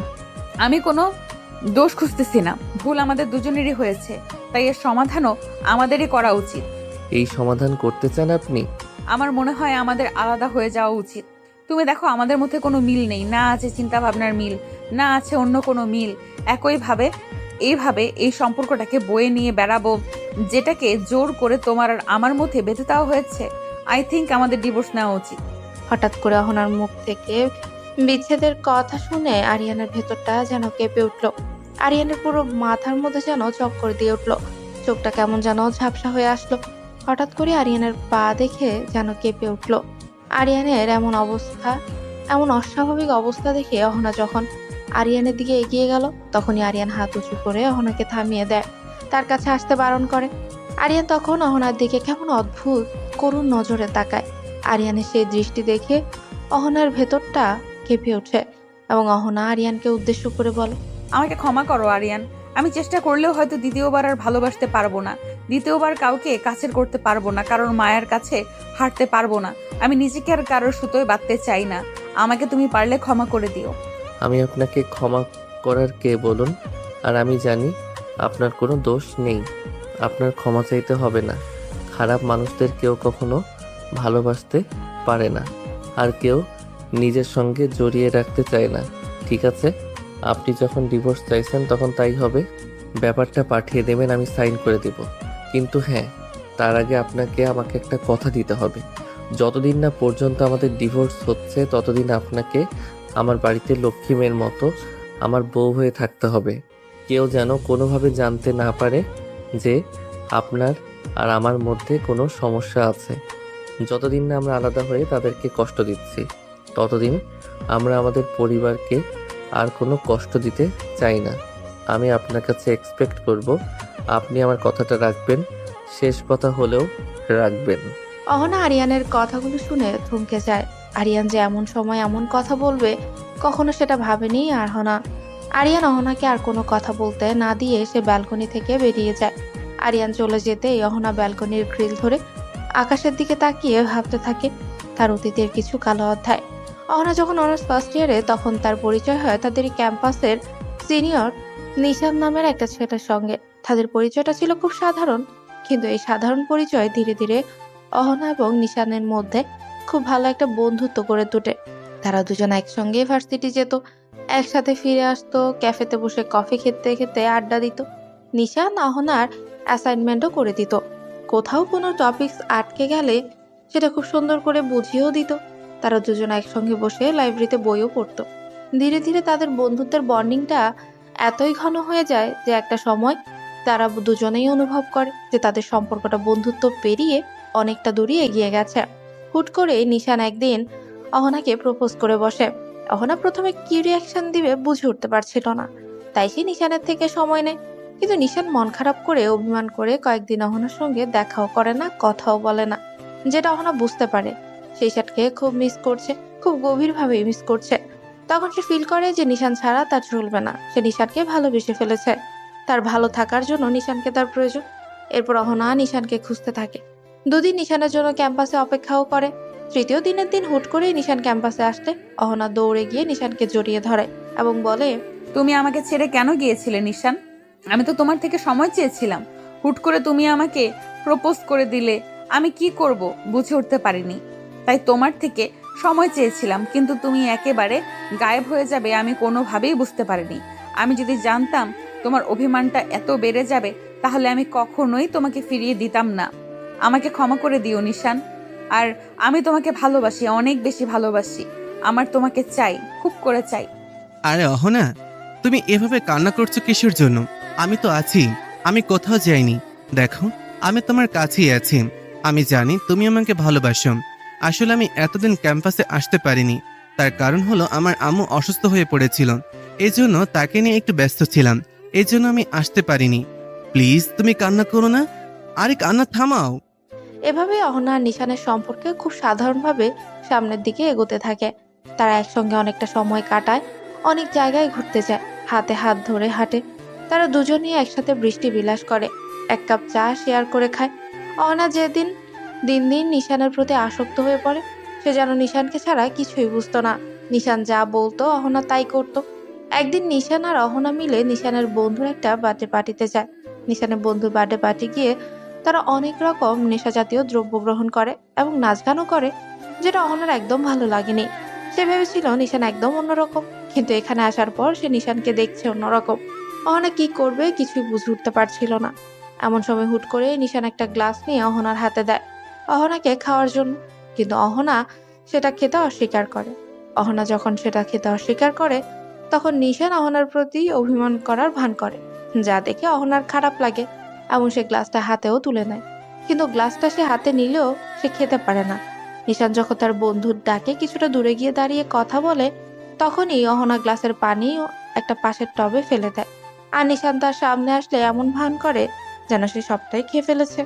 নিশান যখন দেখে অহনা গ্লাসের সবটুকু খেয়ে ফেলেছে, তখন তাকে হালকা করে জড়িয়ে ধরে একটা হাসি দেয়।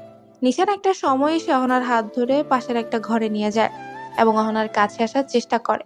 অহনা প্রথমে বিষয়টা স্বাভাবিকভাবে নিলেও যখন নিশানের স্পর্শগুলো গভীর হতে থাকে, তখন সে বুঝে নিশান কোনো সাধারণ ইন্টেনশনে তাকে এই ঘরে নিয়ে আসেনি। তখনই অহনা নিশানের থেকে দূরে যেতে চায়। অহনা যখন নিশানের থেকে দূরত্ব বজায় রাখতে চায়, তখন নিশান তাকে জোর করে তার কাছে আসতে বাধ্য করে। এমন সময় অহনা নিশানকে ধাক্কা দিয়ে তার থেকে দূরে সরিয়ে নিশানের গালে জোরে একটা থাপ্পড় মারে। নিশান অহনার হাতে থাপ্পড় খেয়ে অহনার দিকে ভয়ঙ্কর দৃষ্টিতে তাকায়, যেন এক্ষুনি সে অহনাকে মেরে ফেলবে। তার মানে তুমি গ্লাসের ওয়াইন খাওনি, তাই না? তুমি আমাকে ভালোবাসো? তুমি আমাকে একটু বিশ্বাস করো না? তোমাকে আমি ভালোবেসে ওটা খেতে দিলাম, অথচ তুমি খেলে না। তোমার ভালোবাসা, তুমি যদি আমাকে ভালোবাসো তাহলে তুমি আমাকে এইভাবে অসম্মান করতে পারো না। তার মানে তুমি ওয়াইনের সঙ্গে কিছু মিশিয়েছিলে, তাই না? সুইটহার্ট, সবকিছু তো তাড়াতাড়ি বুঝে ফেলে তো হবে না, তাই না? তোমার পেছনে আমি যতটা সময় নষ্ট করেছি, এতটা সময় আমি এর আগে কোনো মেয়ের পেছনে নষ্ট করিনি। তাদেরকে কিছুটা সময় ঘোরাফেরা করালেই তারা আমার বিছানায় চলে আসতো। আর তোমাকে এই পর্যন্ত আনতে আমার ঠিক কতটা সময় নষ্ট হয়েছে তোমার কোনো আইডিয়া আছে? আর তুমি ভাবলে কিভাবে তোমাকে আমি এইভাবেই যেতে দেব? অসম্ভব, কখনোই না। নিশানের কথা শুনে অহনার যেন পুরো মাথা ঘুরে ওঠে।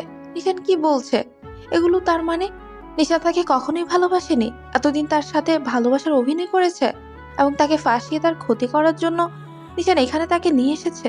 এখন অহনা কি করবে, কিভাবে এখান থেকে বেরোবে?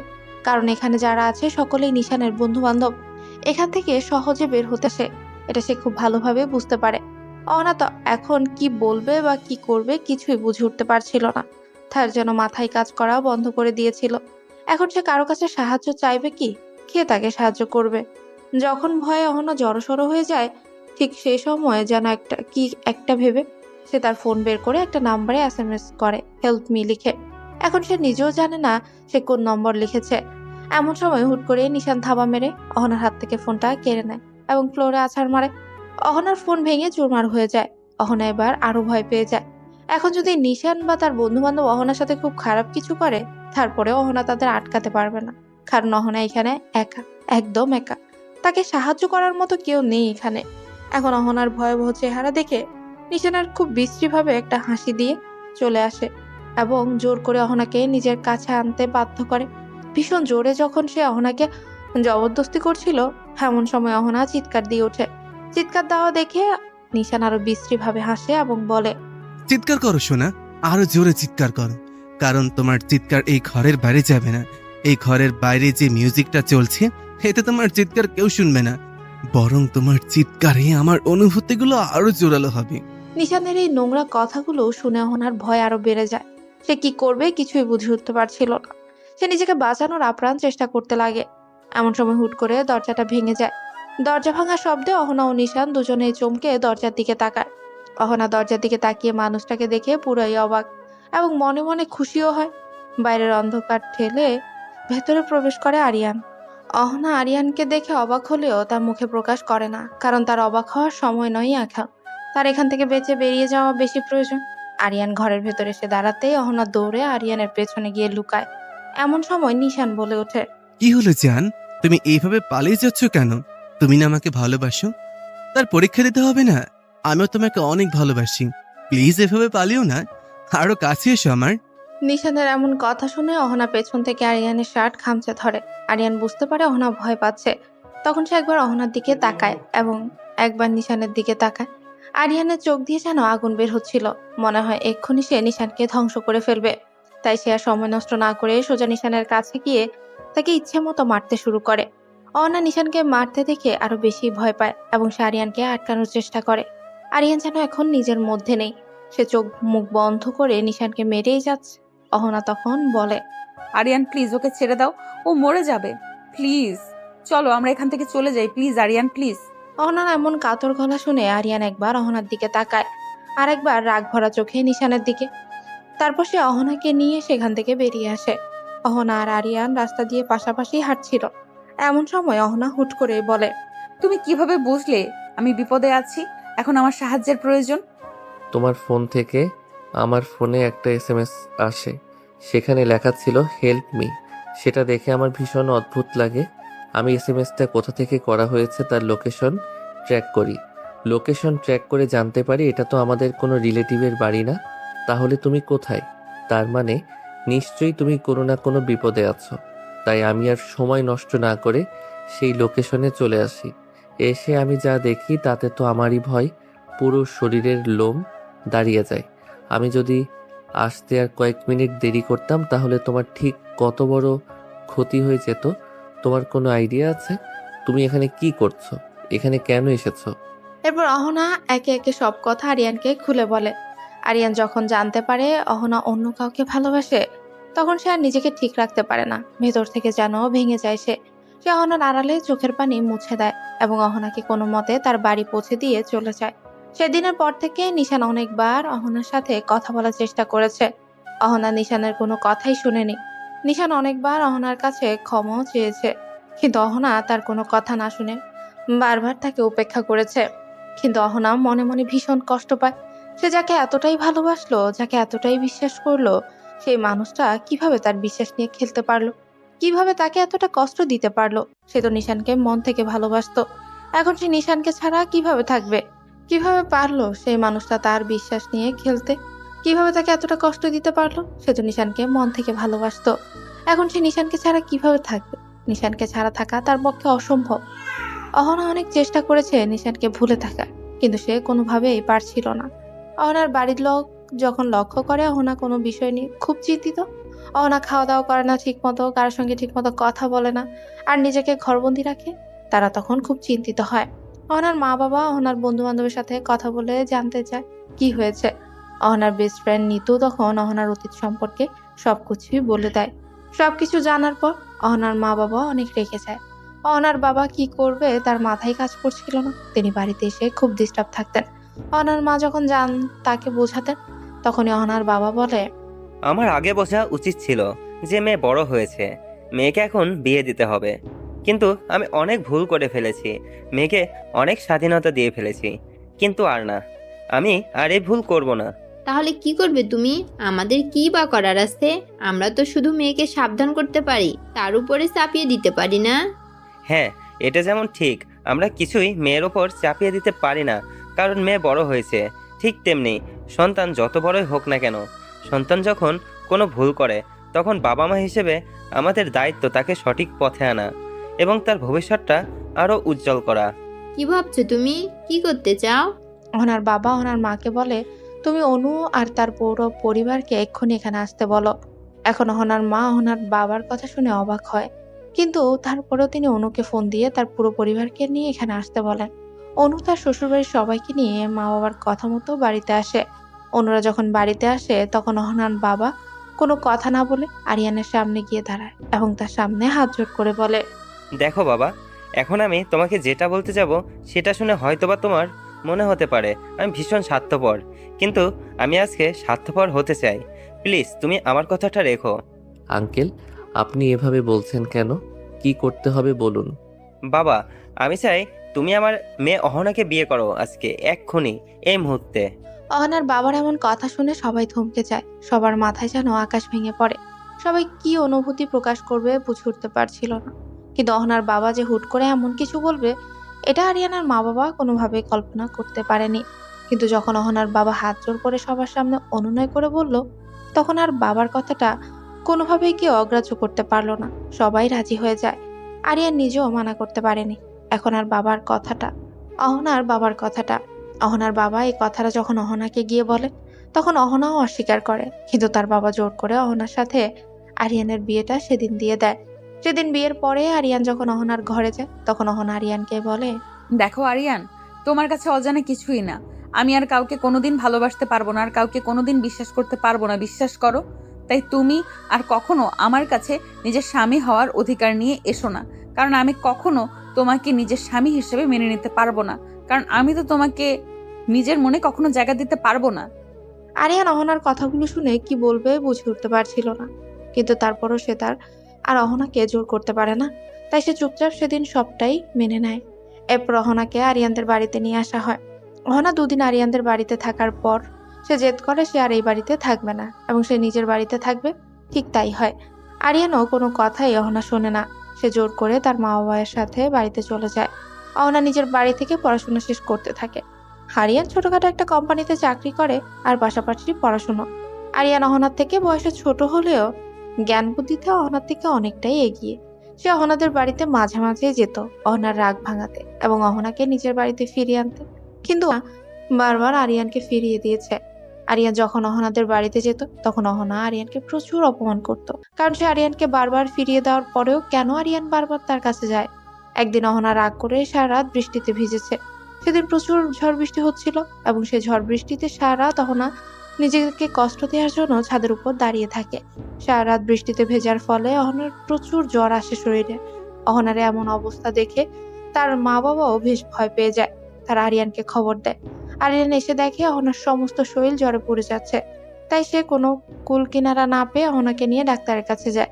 ডাক্তারের কাছে যেতে ডাক্তারও ভীষণ রাগ করে অহনার এই অবস্থা দেখে। সেদিন অহনাকে ডাক্তারের কাছে না হলে ডাক্তার অহনাকে ভর্তি নিয়ে রাখে এবং সারা রাত আরিয়ান অহনার পাশে বসে থাকে এবং অহনার সেবা করে। সারা রাত সেবা করার পরে যখন একটু জ্বর কমে আসে তখন আরিয়ানের চোখ লেগে যায় এবং সে অহনার পাশেই তার হাতের কাছে মাথা রেখে চেয়ারে বসে ঘুমিয়ে যায়। সকালে ঘুম ভাঙতে অহনা লক্ষ্য করে আরিয়ান তার বেডের পাশে ঘুমোচ্ছে। তখন সে বুঝে উঠতে পারছিল না কি হয়েছে। যখন সে তার মাথায় একটু চাপ দেয় তখন সে বুঝতে পারে সে তো বৃষ্টিতে ভিজে ছাদে দাঁড়িয়েছিল, তাহলে এখন এখানে কেন। পরে অহনা সুস্থ হওয়ার পর তার মার কাছ থেকে জানতে পারে অহনা এরপরে টানা 2 দিন জ্ঞান হারাচ্ছিল এবং এই 2 দিন আরিয়ান খাওয়া দাওয়া বন্ধ করে সারাদিন অহনা সেবা করেছে। 1 সেকেন্ডের জন্য অহনার কাছ থেকে দূরে যেত না। অহনা মায়ের কাছ থেকে সব শুনে আরিয়ানের ব্যাপারে ভীষণ খারাপ লাগে। আরিয়ান কেন বারবার তার জন্য এত কিছু করে। সে ভেবেছিল হয়তো আরিয়ান তার প্রেমে পড়তে পারে। এর জন্য সে সবসময় দূরত্ব বজায় রাখত, কারণ সে যে কষ্টটা পেয়েছে সে কষ্ট যেন আরিয়ান না পায়। এর জন্য সে আরিয়ানের থেকে দূরে থাকার চেষ্টা করত। কিন্তু আরিয়ানের এসব ব্যবহার তার মনকে ভীষণভাবে ভাবাতো। সে একদিন আরিয়ানকে ডেকে কথা বলে। দেখো আরিয়ান, আমি চাই তুমি আমার থেকে দূরত্ব বজায় রাখো, কিন্তু তারপরও বারবার কেন তুমি আমার কাছে আসো? আমার কাছে এসো না। আমি একটা জ্বলন্ত কয়লা। আমার কাছে আসলে তুমিও ঝলসে যাবে। আমি তোমার কাছে ঝলসে যেতে চাই। ঝলসে যেতে চাই কি? আমি তো অনেক আগে থেকেই তোমার আগুনে চলে গেছি। ভাইয়ার বিয়ের দিন এসে যখন প্রথম তোমাকে দেখি, সেদিন তোমার এই অবুঝ মুখখানা দেখে আমি তোমার প্রেমে পড়ে যাই। এরপর অনেকবার তোমাকে বোঝানোর চেষ্টা করেছি, কিন্তু তুমি বোঝোনি। তুমি আমাকে পাত্তাই দাওনি। বিয়ের পরে যখন তোমাকে আমি বলতে যাব, এমন সময় তুমি তোমার পুরনো প্রেমের গল্প বলে আমাকে নিজের থেকে দূরে সরিয়ে দিলে। আর কিভাবে বলবো বলো? আমি তোমাকে ভালোবাসি অহনা, অনেক বেশি ভালোবাসি। অহনা, নিচে আসো আম্মু, খাবার দিয়েছে, খেয়ে নিও। অহনা আরিয়ানের মায়ের কথা শুনে হঠাৎ করে পেছনে তাকিয়ে দেখে আরিয়ানের মা ব্যালকনির দরজার কাছেই দাঁড়িয়ে অহনাকে বলছে। তাই অহনাও খুব সতর্কতার সাথে নিজের চোখের পানিগুলো মুছে নেয় যেন আরিয়ানের মা দেখতে না পায়। এরপর সে আরিয়ানের মায়ের কাছে এগিয়ে যায় এবং বলে, আন্টি, এই যে আমি বারবার বাড়ি চলে যাই, এতে তোমাদের বিরক্ত হয় না? তোমরা রাগ কেন করো না? কথা কেন শোনাও না আমাকে? তোমরা এত ভালো কেন?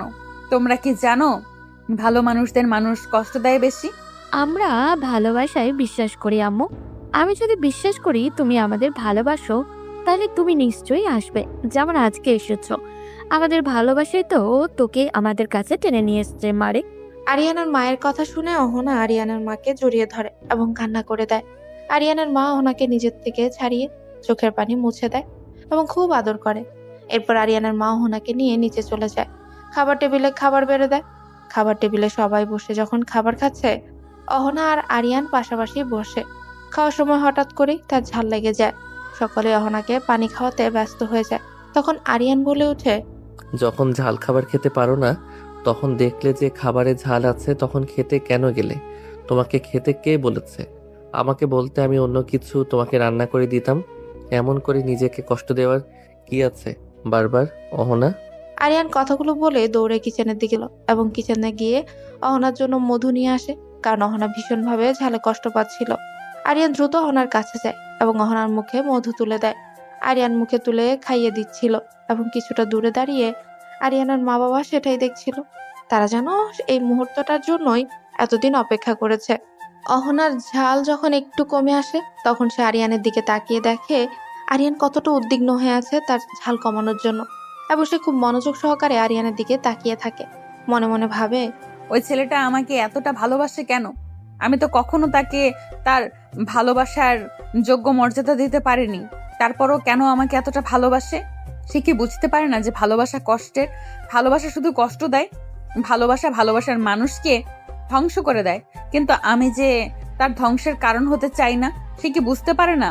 আরিয়ান অহনাকে লক্ষ্য করে দেখে অহনা খুব গভীরভাবে তার দিকেই তাকিয়ে আছে। তারা দুজনেই দুজনের দিকে চেয়েছিল।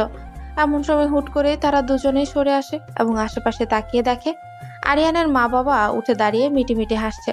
এতে দুজনে বেশ লজ্জা পায়। এমন সময় আরিয়ান অহনাকে নিয়ে ঘরে চলে আসে, যেন তারা দুজন সেখান থেকে পালিয়ে বাঁচে। আরিয়ান চলে যেতে অহনার মা বাবা দুজনই উচ্চস্বরে হেসে ওঠে।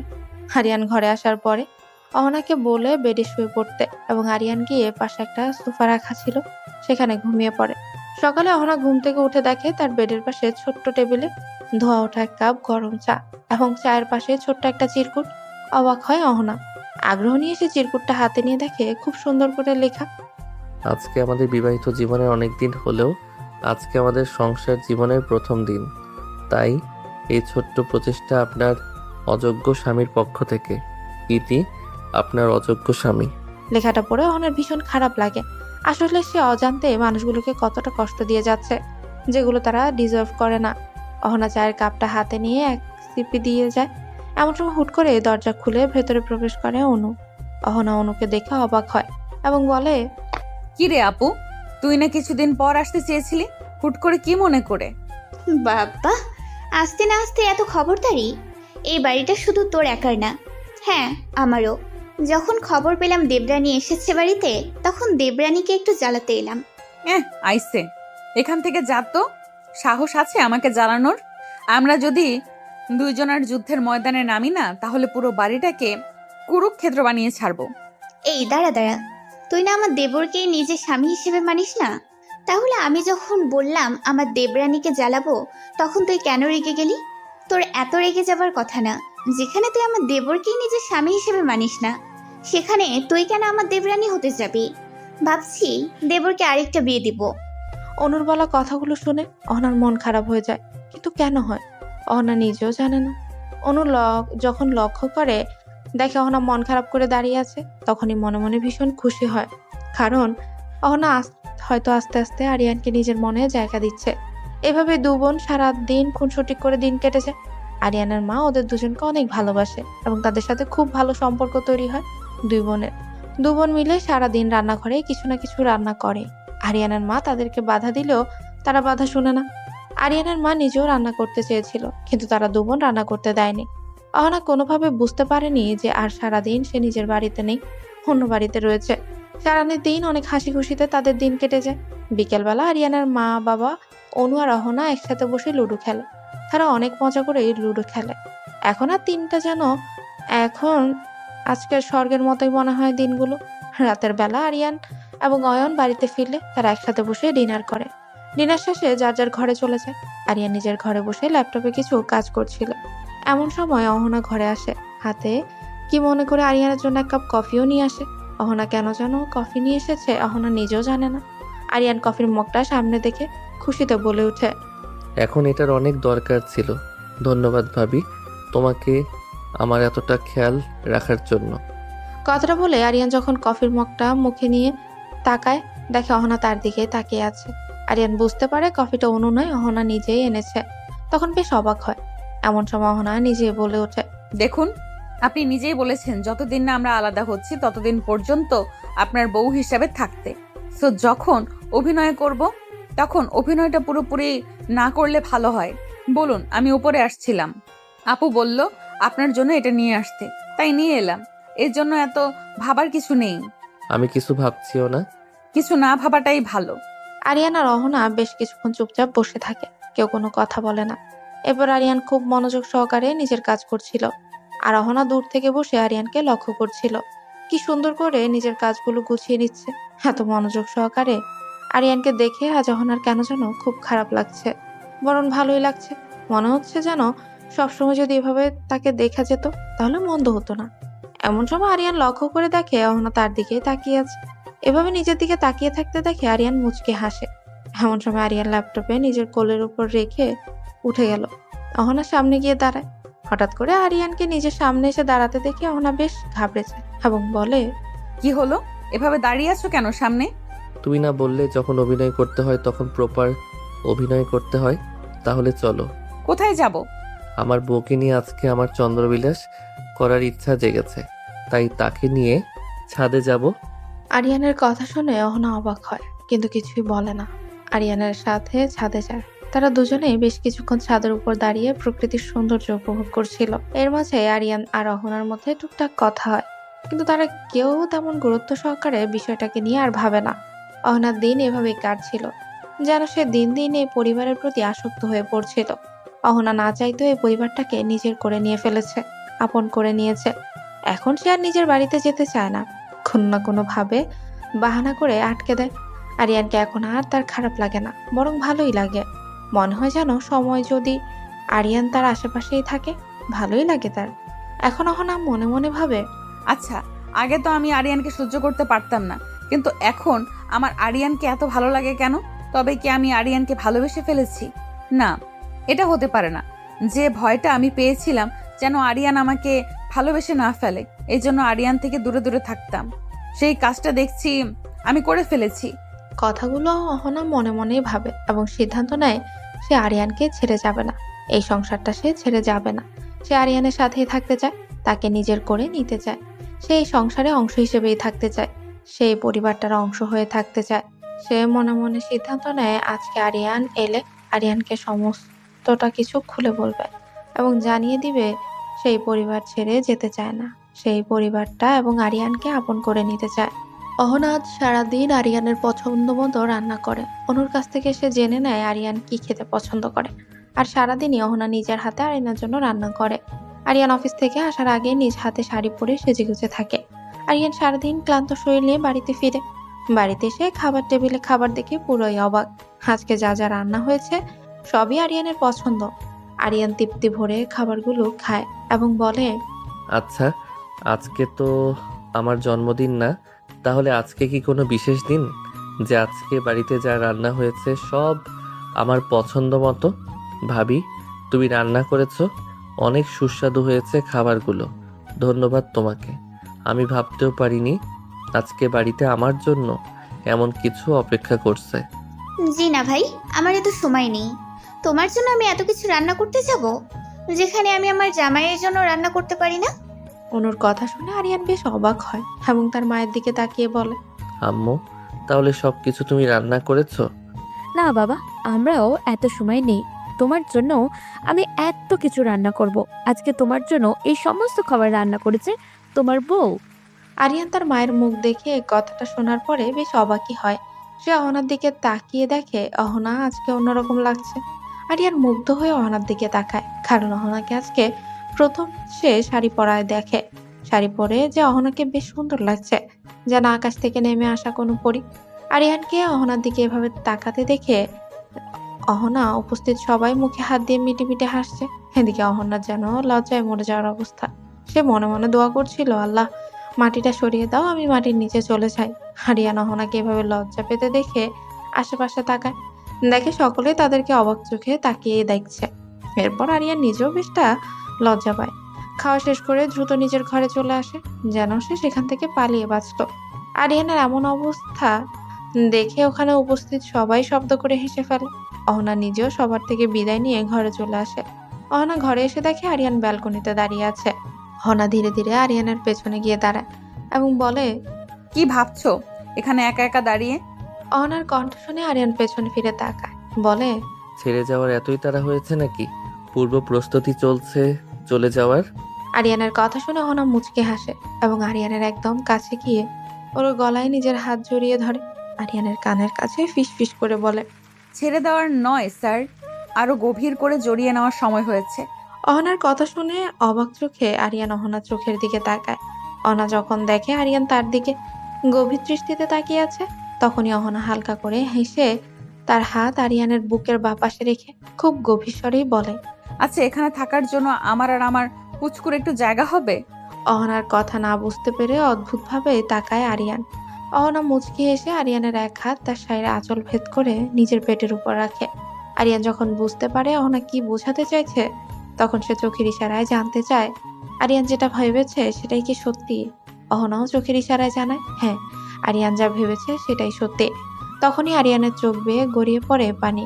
হঠাৎ করে অহনা আরিয়ানকে কান্না করতে দেখে ব্যস্ত হয়ে পড়ে আর বারবার বলতে থাকে, এই তুমি কান্না করছো কেন? দেখো, আমি যদি তোমাকে কোনোভাবে কোনো কষ্ট দিয়ে থাকি নিজের অজান্তে, তাহলে আমাকে মাফ করে দাও প্লিজ। প্লিজ কান্না করো না। এটা দুঃখের কান্নার নয় অহনা, তুমি নিজেও জানো না আজকে তুমি আমাকে ঠিক কত বড় খুশিটা দিয়েছো। পৃথিবীতে সবচেয়ে বড় খুশি হলো বাবা হওয়ার খুশি একজন ছেলের কাছে, আর সেই খুশিটা তুমি আজকে আমাকে দিয়েছো। আমি যে কি রিয়াকশন দেব ভাষা খুঁজে পাচ্ছি না। আল্লাহর দরবারে হাজার কোটি শুকরিয়া যে আল্লাহ আমাকে এই নিয়ামতটা দিয়েছেন, আর তার সাথে তোমাকে আরও বেশি ধন্যবাদ যে তুমি আমাকে এই সুখটা দিয়েছো। তোমাকে আমি মাথায় করে রাখবো, বিশ্বাস করো। শুধু একটুখানি নয়, আমার পুরোটা জুড়েই তুমি রয়েছো। আর আজকের দিনের পর থেকে তো কেউ চাইলেও তোমাকে আমার থেকে আলাদা করতে পারবে না, আমিও না। কথাটা বলতে বলতে আরিয়ান শক্ত করে অহনাকে জড়িয়ে ধরে এবং বলতে থাকে। অহনা নিজেও আরিয়ানকে খুব শক্ত করে জড়িয়ে ধরে এবং তার কানের কাছে বলে, আমি আর কখনো আপনাকে ছেড়ে যাচ্ছি না সাহেব। ও সরি, আমরা আর কখনো আপনাকে ছেড়ে যাচ্ছি না সাহেব। আমরা আর কখনো আপনাকে ছেড়ে যাচ্ছি না সাহেব। কথাটা বলে অহনা আর আরিয়ান একসাথে হেসে দেয়, যেন তাদের পূর্ণতা পুরো পৃথিবী উপভোগ করছে। চাঁদও দূর থেকে তাদের এই ভালোবাসা দেখে লজ্জা পাচ্ছে এবং তাদের এই ভালোবাসার সাক্ষী হতে পেরে নিজেকে ধন্য মনে করছে।